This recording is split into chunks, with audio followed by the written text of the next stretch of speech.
Hello అండి. Welcome to my channel రేనాటీస్ kitchen. ఈరోజు ఈ వీడియోలో ఎంతో రుచిగా ఉండే ఒక మంచి స్వీట్ రెసిపీ చూద్దామండి. ఇది తినడానికి కరకరలాడుతూ జ్యూసీగా భలే ఉంటుంది. అప్పటికప్పుడు అన్నీ ఇంట్లో ఉన్న వాటితోనే ఈజీగా చేసుకోవచ్చు అనమాట. పిల్లలైతే అడిగి మరీ చేర్చుకొని తింటారు. అంత రుచిగా ఉంటాయి. మరి మీరు ఒక్కసారి ఈ రెసిపీ ట్రై చేసి ఎలా వచ్చిందో నాకు కామెంట్లో తెలియజేయండి. ముందుగా ఒక గిన్నెలోకి 2 కప్పుల మైదా పిండి తీసుకున్నానండి. ఏదైనా ఒక కప్పు మెజర్‌మెంట్ పెట్టుకొని ఇవన్నీ తీసుకుంటే మనకి స్వీట్ అనేది పర్ఫెక్ట్‌గా వస్తుందనమాట. అలాగే చిటికెడంత ఉప్పు వేసుకొని, ఒక పావు కప్పు దాకా నూనెని ఇలా వేడి చేసుకొని వేసుకోవాలండి. సో, ఒకసారి ఇలా చెంచాతో కలుపుకోవాలి. ఎందుకంటే నూనె వేడిగా ఉంటుంది గదా! సో, ఒకసారి చెంచాతో కలుపుకున్న తర్వాత చేత్తో ఇలా రబ్ చేసుకుంటూ కలుపుకోవాలనమాట. ఇలా చేసుకోవడం వల్ల పిండిలో మోయిన్ అనేది జనరేట్ అవుతుందనమాట. దానివల్ల మనకు క్రిస్పీగా వస్తాయి. సో, అలా చూసారా? ఇలా ఉండగడితే మనకి ముద్దగా రావాలనమాట. సో, అలా వస్తే మనకు మోయిన్ అనేది కరెక్ట్‌గా ఉన్నట్టు. ఇప్పుడు కొంచెం కొంచెంగా నీళ్లు పోసుకుంటూ సాఫ్ట్ డో తయారు చేసుకోవాలండి మనము. సో, నీళ్ళనేది ఒక్కసారి ఎక్కువగా పోసుకోకూడదనమాట. సో, చూసారా? ఈ వీడియోలో చూపించిన విధంగా కొంచెం కొంచెంగా పోసుకుంటూ ఇలా సాఫ్ట్‌గా పిండి కలుపుకోవాలండి. సో, చూసారా? ఎంత సాఫ్ట్‌గా ఉందో. సో, ఇలా కలుపుకోవాలి. సో, ఇప్పుడు కొంచెం ఆయిల్ అనేది అప్లై చేసుకొని ఒక మూత పెట్టుకొని ఒక 10-15 నిమిషాల దాకా నానబెట్టుకోవాలండి పిండిని. సో, ఇలా మూత పెట్టుకొని పిండి నానే లోపల మనము పాకం రెడీ చేసుకుందాము. పాకం కోసం ఒక బౌల్ పెట్టుకొని అందులోకి 1:30 కప్పు దాకా చక్కెర వేసుకున్నానండి. అలాగే ఇందులోకి ఒక అరకప్పు దాకా నీళ్లు వేసుకున్నానండి. ఇక్కడ నాకు పంచదార పాకం కొంచెం మిగిలిందనమాట. సో, అందువల్ల మీరు 1 కప్పు వేసుకుంటే సరిపోతుంది. సో, ఇప్పుడు పంచదార కరిగేదాకా మనము కలుపుకోవాలనమాట. ఇలా చక్కెరంతా కరిగిన తరువాత ఇక్కడ మనం పాకం పట్టుకోవాలండి. పాకం అంటే ఒక తీగ పాకం అంటారు కదా! లేత పాకము. సో, అలా పట్టుకోవాలనమాట. ఒకవేళ నీళ్లు గనుక కొంచెం ఎక్కువ వేసుంటే కొంచెం టైం పడుతుంది. సో, ఇలా గనుక వేసుకుంటే పాకం తొందరగా వస్తుందండి. ఇలా పాకం వచ్చిన తర్వాత ఇందులోకి 2 ఇలాచీలు అలాగే కొంచెం నిమ్మరసం ఒత్తుకున్నానండి. నిమ్మరసం ఒత్తుకోవడం వల్ల క్రిస్టలైజ్ అవ్వకుండా ఉంటుందనమాట పాకము. సో, ఇప్పుడు మూత పెట్టుకుందామండి. పాకం చల్లారకూడదనమాట మనకి. కొంచెం గోరువెచ్చగా ఉండాలి. సో, మూత పెట్టుకొని పక్కన పెట్టుకుందాము. ఇంతలోపు మనకి పిండి అనేది చక్కగా నానిపోయి ఉంటుందండి. సో, చూసారా ఎంత సాఫ్ట్‌గా ఉందో. సో, ఇలా ఉండాలనమాట. ఇప్పుడు ఇందులో నుంచి మనం ఇలా పూరి సైజుగా పిండి తీసుకోవాలండి. మరి పెద్దగా తీసుకోకూడదు. పూరి సైజులో తీసుకుంటే సరిపోతుంది. ఇప్పుడు పిండిని పూరిలాగా రుద్దుకోవాలనమాట. సో, చూసారా ఇలా రుద్దుకున్న తర్వాత ఒక కత్తితోటి ఇలా ఎడ్జెస్ కట్ చేయకుండా జస్ట్ మిడిల్‌లో కట్ చేసుకోవాలండి. ఎడ్జెస్ అనేది అలాగే ఉంచాలనమాట. సో, ఇలా కట్ చేసుకున్న తరువాత ఇంకొక వైపుకి తిప్పుకుందాము. సో, ఇలా అడ్డంగా తిప్పుకొని మనం రోల్ చేసుకోవాలండి. సో, ఈ వీడియోలో చూపిస్తున్నాను చూసారా? ఇలా ఎడ్జెస్ పట్టుకొని మనం రోల్ చేసుకుంటే ఈజీగా వస్తాయన్నమాట. ఇలా మొత్తం రోల్ చేసుకోవాలండి. ఇలా రోల్ చేసుకున్న తర్వాత చూసారా? ఈ వీడియోలో చూపించిన విధంగా కొంచెం ట్విస్ట్ చేసుకోవాలి. సో, ఇలా ట్విస్ట్ చేసుకొని మనం రోల్ చేసుకుంటే మనకి లేయర్స్‌గా వస్తుందన్నమాట ఫ్రై అయినాక. సో, చూసారా? ఎడ్జ్ అనేది కొంచెం కిందికి ఇలా ప్రెస్ చేయాలండి. కింది వైపుగా పెట్టి అలాగే కొంచెం లైట్‌గా ప్రెస్ చేయాలన్నమాట. ఎక్కువ కాదు. జస్ట్ లైట్ హ్యాండ్స్ పెట్టుకొని ప్రెస్ చేస్తే సరిపోతుంది. అంతే అండి. ఇంకొకటి చూపిస్తున్నాను చూసారా? ఇలా రోల్ చేసుకున్న తర్వాత ట్విస్ట్ చేయాలండి. లైట్‌గా ట్విస్ట్ చేసి ఇలా కింది భాగాన్ని ఇలా వెనక పక్క పెట్టి ప్రెస్ చేస్తే మనకు కరెక్ట్‌గా వస్తుందన్నమాట షేప్ అనేది. సో, చూసారా? తినడానికి చాలా క్రిస్పీగా ఉంటుందండి. అలాగే ఆయిల్‌లో ఫ్రై చేసిన తర్వాత లేయర్‌గా వస్తుంది. చాలా రుచిగా ఉంటాయి. ఎవరైనా ఇంటికి గెస్ట్ వచ్చినప్పుడు చేసి పెడితే మాత్రం ఫిదా అయిపోతారనమాట. అన్నీ చేసుకున్న తర్వాత ఆయిల్ పెట్టుకొని లో ఫ్లేమ్‌లో పెట్టుకొని మనం హీట్ చేసుకోవాలండి.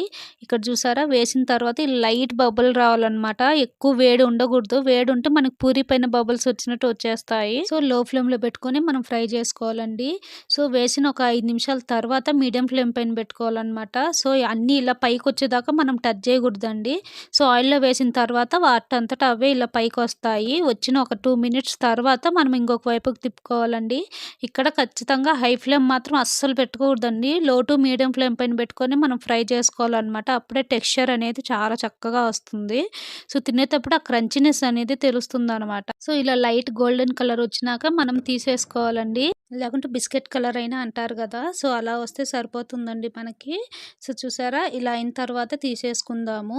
సో, సెకండ్ బ్యాచ్ వేసేటప్పుడు మళ్ళీ స్టవ్ ఆఫ్ జేసుకొని టెంపరేచర్ డౌన్ అయినాక మళ్ళీ వేయాలండి. సో, వేడి పైన వేయకూడదనమాట. అలా అన్నీ ఫ్రై చేసుకున్న తర్వాత షుగర్ సిరప్ తీసుకుందామండి. షుగర్ సిరప్‌లోకి ఇలా కొంచెం ఫుడ్ కలర్ కలుపుతున్నాను. ఇది ఆప్షనల్ అనమాట. సో, కలిపిన తర్వాత ఇలా ఇవన్నీ వేసుకుందాము.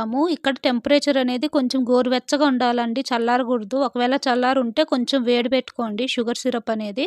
సో, ఇలా ఒకసారి కలుపుకొని తీసేసుకోవాలి. ఎక్కువసేపు ఉంచకూడదండి. సో, ఇలా మొత్తం ఒకసారి కలుపుకొని ఒక ప్లేట్‌లోకి తీసుకుందాము. ఇలా అన్నీ చేసుకోవాలండి. సో, చూసారా ఎంత షైనీగా ఎంత బాగున్నాయో. సో, ఇవి ఒక వారం వరకైనా నిలువుంటాయండి. సో, చాలా రుచిగా ఉంటాయి.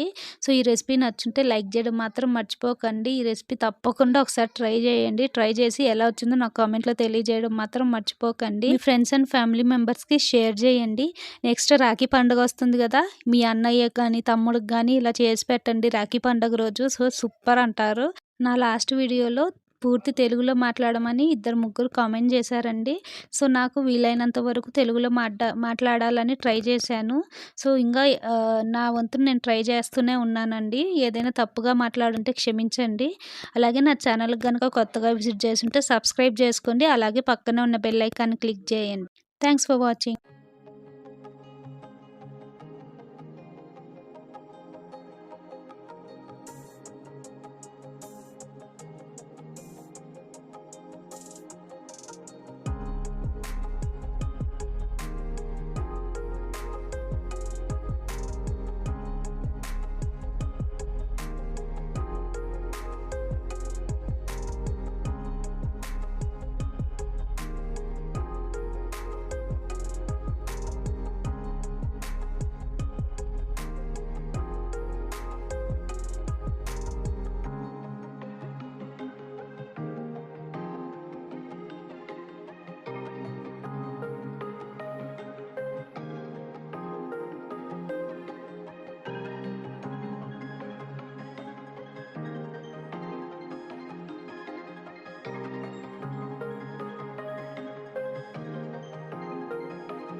Hello friends, welcome to my channel Renati's kitchen. ఈరోజు ఈ వీడియోలో ఇంట్లోనే ఈజీగా బూందీ లడ్డు ఎలా చేయాలో చూద్దామండి. ఇది టెక్స్చర్లో చాలా సాఫ్ట్ అండ్ జ్యూసీగా ఉండడం వల్ల ఒకటి తినే చోట 4 తింటారు. తక్కువ ఖర్చుతో ఈజీగా క్విక్గా అయిపోయే రెసిపీ అనమాట. ఈ వీడియోలో నేను చెప్పిన టిప్స్ పాటిస్తూ చేశారంటే పక్కా మీకు పర్ఫెక్ట్ లడ్డు అనేది వస్తుంది. మీకు కనుక ఈ రెసిపీ నచ్చుంటే లైక్ చేయడం మాత్రం మర్చిపోకండి. ముందుగా మనం శనగపిండి బ్యాటర్ రెడీ చేసుకుందామండి. ముందుగా 2 కప్పులు శనగపిండి తీసుకున్నానండి. దాన్ని బాగా జల్లించుకోవాల్సి ఉంటుంది, ఎక్కడ ఉండలు లేకుండా. సో జల్లించుకోవడం వల్ల మనకి పిండి అనేది కలిపేటప్పుడు ఎక్కడ ఉండలు లేకుండా వస్తుందన్నమాట. ఇప్పుడు ఈ జల్లించుకున్న పిండిని ఒక పెద్ద బౌల్లోకి షిఫ్ట్ చేసుకుందామండి, మనం కలపడానికి వీలుగా ఉండేటట్టు. ఇప్పుడు ఇందులో ఒక 1/2 teaspoon cooking soda, 1/2 teaspoon పసుపు అండి, ఇవి వేసుకొని ఒకసారి కలుపుకుందాము. ఇప్పుడు నీళ్ళు అనేది ఒక్కసారి పోసుకొని కలుపుకోకూడదండి, కొంచెం కొంచెం పోసుకుంటూ మనం కన్సిస్టెన్సీ అడ్జస్ట్ చేసుకుంటూ కలుపుకోవాల్సి ఉంటుంది. సో చూసారా, ఇప్పుడు కొంచెం కొంచెంగా నీళ్ళు పోసుకుంటూ కలుపుకుందాము. ఎక్కడ ఉండనేది కట్టకుండా కలుపుకోవాలండి, కొంచెం కొంచెంగా వాటర్ యాడ్ చేసుకుంటూ. ఇక్కడ మనం వాడే శనగపిండి మంచి క్వాలిటీది అయ్యి ఉండాలండి, అప్పుడే మనకి లడ్డులు అనేది బాగా వస్తాయి. లేకుంటే టేస్ట్ వైజ్ కానీ లేదా షేప్ వైజ్ కానీ పాడైపోయే ఛాన్సెస్ ఉంటాయి. సో అందువల్ల చూసి తీసుకోవాల్సి ఉంటుంది శనగపిండి అనేది. సో చూసారా, మనం బ్యాటర్ ఆల్మోస్ట్ రెడీ అయింది. ఇక్కడ బ్యాటర్ అనేది మనం పల్చగా చేసుకోకూడదండి, అలాగని గట్టిగా చేసుకోకూడదు. మన దోశ బ్యాటర్ కాడికి కొంచెం గట్టిగా చేసుకోవాలండి. నేను చాలా వీడియోస్లో నేర్చుకునేటప్పుడు చూశాను, కొంచెం పల్చగా చేస్తారు. పల్చగా చేయడం వల్ల మనకి బూందీకి తోకలు వస్తాయి అన్నమాట, షేప్ అనేది కరెక్ట్గా రాదు. సో చూసారా, ఇలా గంటిపైన లైన్ వేసినప్పుడు అది స్ప్రెడ్ అవ్వకుండా ఉండాలన్నమాట పిండి. సో ఆ కన్సిస్టెన్సీ ఉంటే సరిపోతుంది. ఇప్పుడు మూత పెట్టుకొని కనీసం 15 to 30 మినిట్స్ అయినా నాననివ్వాలండి. సో ఇప్పుడు పిండి నానే లోపల మనం షుగర్ సిరప్ అనేది రెడీ చేసుకుందామండి. సో 2 కప్పుల శనగపిండికి గాను 2 కప్పుల షుగర్ తీసుకుంటున్నానండి. 1 కప్పు వాటర్ తీసుకుంటున్నాను, అంతే సరిపోతుంది ఈ క్వాంటిటీ మనకి. ఇప్పుడు షుగర్ అంతా కరిగేదాకా మనము బాయిల్ చేసుకోవాల్సి ఉంటుంది. ఇక్కడ ఈ రెసిపీకి మెజరింగ్ అనేది చాలా ఇంపార్టెంట్ అండి. శనగపిండి ఏ కప్పుతో అయితే తీసుకుంటారో చక్కెర కానీ అదే కప్పుతో తీసుకోవాల్సి ఉంటుంది. సో మనకి శనగపిండి చక్కెర అనేది ఈక్వల్ క్వాంటిటీలో తీసుకోవాల్సి ఉంటుంది. ఇప్పుడు చక్కెర పూర్తిగా కరిగి బాయిలింగ్కి వచ్చినాక కొంచెం పాలు యాడ్ చేస్తున్నానండి. షుగర్లో ఉన్న డస్ట్ అంతా మురికంతా పక్కకు వచ్చేస్తుంది అనమాట. చూసారా, చాలా మురికి ఉంది. షుగర్ చూడడానికి ఏం తెల్లగా ఉంటుంది కానీ డస్ట్ అనేది చాలా ఉంటుంది. సో ఏ రెసిపీకి పాకు పట్టేటప్పుడు మాత్రం ఈ స్టెప్ మాత్రం ఖచ్చితంగా ఫాలో చేయండి. సో షుగర్లో మురికంతా తీసిన తర్వాత ఇప్పుడు కొంచెంసేపు బాయిల్ చేసుకుందామండి, 5 to 6 మినిట్స్ బాయిల్ చేసుకున్న తర్వాత మనము అప్పుడప్పుడు పాక అనేది చెక్ చేసుకుంటూ ఉండాలన్నమాట. మనకి ఇక్కడ ఒక తీగ పాకం వస్తే సరిపోతుంది లడ్డుకి. సో ఇప్పుడు ఒకసారి చెక్ చేసుకుందాము. సో ఈ మాత్రం పాకు వస్తే సరిపోతుందండి, ఒక తీగ పాకము లేదా లేత పాకం అని అంటారు కదా. సో ముదురు పాకం అయితే పనికిరాదండి. సో చూసారా, మనకి అలా పాకు తెలియకుండా ఉంటే ఇలా స్పూన్తో మనం షుగర్ సిరప్ డ్రాప్ చేసినప్పుడు అలా తీగలాగా వస్తుందన్నమాట. సో అంతవరకు వస్తే సరిపోతుంది. సో ఇప్పుడు ఇలాచీ పౌడర్ వేసుకుంటున్నానండి, అది షుగర్తో పాటు మిక్సీ పట్టాను 2 ఇలాచీస్. సో ఇప్పుడు ఒకసారి కలుపుకొని ఇది మూత పెట్టుకొని పక్కన ఉంచుకుందాము. మనకు షుగర్ సిరప్ అనేది చల్లారకూడదండి. అలాగే ఒక అరచెక్క నిమ్మరసం పిండుకుందామండి, షుగర్ సిరప్ అనేది క్రిస్టలైజ్ అవ్వకుండా. సో అరచక్క నిమ్మకాయ ఒత్తుకొని మూత పెట్టుకొని పక్కన పెట్టుకుందాము. ఇప్పుడు మనం శనగపిండి తీసుకుందామండి. మనం షుగర్ సిరప్ చేసే లోపల మనకు శనగపిండి కానీ బాగా నానిందనమాట. సో చూసారా, ఇది కన్సిస్టెన్సీ మనకి. ఈ కన్సిస్టెన్సీ అయితే మనకి బూందీ అనేది బాగా షేప్లో ముత్యాలలాగా వస్తాయి అన్నమాట. సో ఇంతకాడికి పల్చగా అయితే ఇంకొంచెం శనగపిండి వేసి కలుపుకోండి. ఇక్కడ నేను బూందీల కోసం బూందీ గరిట యూజ్ చేయడం లేదండి, మన ఇంట్లో నార్మల్గా ఉంటుంది కదా చిల్లుల గరిట, సో అదే వాడుతున్నాను. దానికి కొంచెం ఆయిల్ గ్రీస్ చేసుకుందామండి. సో చేసుకోకుండా పర్లేదు, ఇది బాగా వస్తాయని నేను ఆయిల్ గ్రీస్ చేసుకుంటున్నాను దానికి. సో ఇప్పుడు మనకు ఆయిల్ అనేది బాయిలింగ్ హీట్ పైన ఉండాలండి. ఇలా కొంచెం పిండి వేసి చూద్దాము. సో పిండి వేయగానే అలా బూందీలు పైకి రావాలన్నమాట. సో అంత హీట్ ఉంటేనే మనకు బూందీ అనేది బాగా వస్తాయి. సో చూసారా, అలా అనమాట వేస్తుంటే అలా బయటకు వస్తుంటాయి, ముత్యాలలాగా ఉన్నాయి కదా. సో ఇలా వస్తే మనకు పర్ఫెక్ట్గా ఉన్నట్టు పిండి అనేది. పిండి మాత్రం పల్చగా ఉంటే ఇక్కడ బూందీకి తోకలు వచ్చేస్తాయి. సో అది గుర్తుపెట్టుకోండి. అలా తోకలు వచ్చాయంటే ఇంకొంచెం శనగపిండి వేసుకొని కలుపుకొని ఒక 10 నిమిషాలు ఉంచి తర్వాత వేసుకోండి, బాగా వస్తాయి. ఇలా వేయగానే మనకి బూందీ అనేది క్రిస్పీగా అవ్వకూడదండి, కొంచెం సాఫ్ట్గా ఉన్నప్పుడే తీసేయాలన్నమాట. బూందీ సాఫ్ట్గా ఉన్నప్పుడే మనకి లడ్డూలు కానీ సాఫ్ట్గా వస్తాయండి. బూందీలోకి షుగర్ సిరప్ అనేది బాగా అబ్జర్వ్ అవుతుంది అనమాట. సో అందువల్ల కొంచెం సాఫ్ట్గా ఉన్నప్పుడే తీసుకోవాలి. సో ఒకసారి బూందీ తీసిన తర్వాత ఒక 5 to 10 minutes మళ్ళీ ఆయిల్ని హీట్ అవ్వనివ్వాలండి. సో అప్పుడే మళ్ళీ ఇంకొక వాయి బూందీ వేసుకోవాలి. వేసిన ప్రతిసారి ఇలా గరిటెని క్లీన్ చేసుకోవడం వల్ల బూందీ అనేది చక్కగా వస్తాయి అన్నమాట. సో చూసారా, కొంతసేపు ఆయిల్ హీట్ అవ్వనిచ్చి వేసామంటే అలా వస్తాయన్నమాట బూందీలు. అలాగే శనగపిండి ఇలా వేసినప్పుడు రుద్దకుండా జస్ట్ అలా వదిలేయండి చాలు, అవే పడిపోతాయి అన్నమాట. రుద్దితే మనకి కార్నర్స్లో బ్యాలెన్సింగ్ లేక మొత్తం పిండి అనేది పడిపోతుంది నూనెలోకి. సో అంతే అండి, మనకి ఇలా బూందీ చేసుకుంటే సరిపోతుంది. సో క్రిస్పీగా అవ్వనీయకుండా తీసేస్తే కరెక్ట్గా వస్తాయి అన్నమాట బూందీలు. సో గరిటెలోకి రాని వాటిని టీ స్ట్రైనర్ తోటి ఇలా తీసేద్దామండి.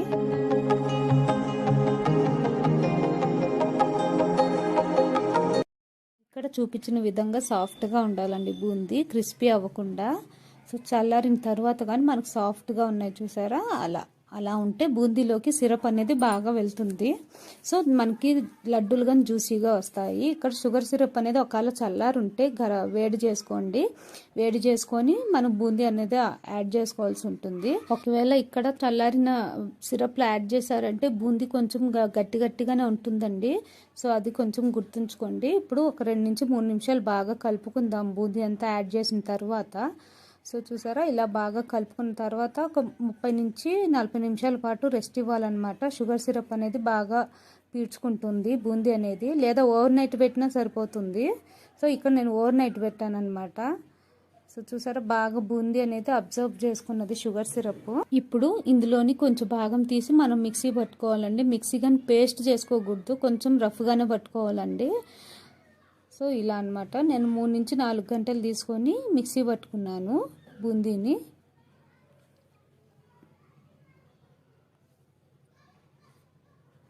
సో చూసారా, ఇంత మిక్సీ పట్టుకొని ఇంకా మిగతా మనం పాకు పట్టుకున్న బూందీనంతా దీంట్లో కలుపుకుందాం ఇప్పుడు. సో అలా అనమాట, మొత్తం వేసుకున్న తర్వాత ఒకసారి బాగా కలుపుకోవాలండి. మనం మిక్సీ పట్టుకున్న బూందీ ఈ బూందీ 2 కలపాలన్నమాట. సో ఇలా కలపాలండి, కొంచెం గట్టిగా ప్రెస్ చేసుకుంటూ కలుపుకోవాలన్నమాట. సో మనకి అప్పుడే లడ్డు చుట్టను మనకి ఈజీగా వస్తుంది. సో అలా కలుపుకున్న తర్వాత చూసారా, బాగా అంతా ఒకటిగా వచ్చిందనమాట ముద్దగా. సో ముద్దగా వచ్చిన తర్వాత మనం జీడిపప్పు, కిస్మిస్ లేదా ఏదైనా డ్రై ఫ్రూట్ యాడ్ చేసుకోవచ్చండి. ఇంకా ఇందులోకి వాటర్ మెలన్ సీడ్స్ అనేది యాడ్ చేసుకోవచ్చండి, మీ దగ్గర ఉంటే యాడ్ చేసుకోండి. మనం స్వీట్ షాప్లలో కానీ లేదా టెంపుల్లో ప్రసాదంగా ఇచ్చినప్పుడు కానీ మనకి ఒక టేస్ట్ వస్తుంది కదా, అది పచ్చకర్పూరం నుంచి వస్తుందండి. అది కానీ మీరు వేసుకుంటే అచ్చం స్వీట్ షాప్ లడ్డూల్లాగే ఉంటాయండి, చాలా టేస్టీగా ఉంటాయి. కాకపోతే దానికి చాలా స్ట్రాంగ్ ఫ్లేవర్ ఉంటుంది, ఒక చిటికెడు వేసుకుంటే సరిపోతుంది అనమాట. సో ఇప్పుడు మనకి లడ్డు షేప్ అనేది వచ్చిందనమాట. సో ఇప్పుడు మనం లడ్డూలు చేసుకోవచ్చండి. సో ఇప్పుడు ఒక్కొక్కటిగా లడ్డూలు చేసుకుందాము. ఇక్కడ నేను తీసుకున్న క్వాంటిటీకి నాకు 49 లడ్డూలు అయ్యాయండి, ఒక చిన్న లడ్డు అయింది. సో మొత్తం 50 లడ్డూస్ అయ్యాయి అనమాట. సో మీరు ఎన్ని లడ్డూలు కావాలో దాన్ని బట్టి, క్వాంటిటీని బట్టి మీరు తీసుకుంటే సరిపోతుంది. ఇక్కడ మెయిన్ మెజర్మెంట్స్ కరెక్ట్గా పెట్టుకొని చేసుకుంటే ప్రతి ఒక్కళ్ళు సక్సెస్ అవుతారండి లడ్డూలు చేయడంలో. దీనికి అన్నిటికన్నా ముఖ్యంగా పిండి అనేది కరెక్ట్గా కలుపుకోవాలండి, శనగపిండి. సో శనగ చెక్ చేసుకొని చేసుకుంటే పర్ఫెక్ట్గా వస్తాయి లడ్డూలు. సో మీరు కనుక నా ఛానల్ కొత్తగా వచ్చుంటే please subscribe to my channel.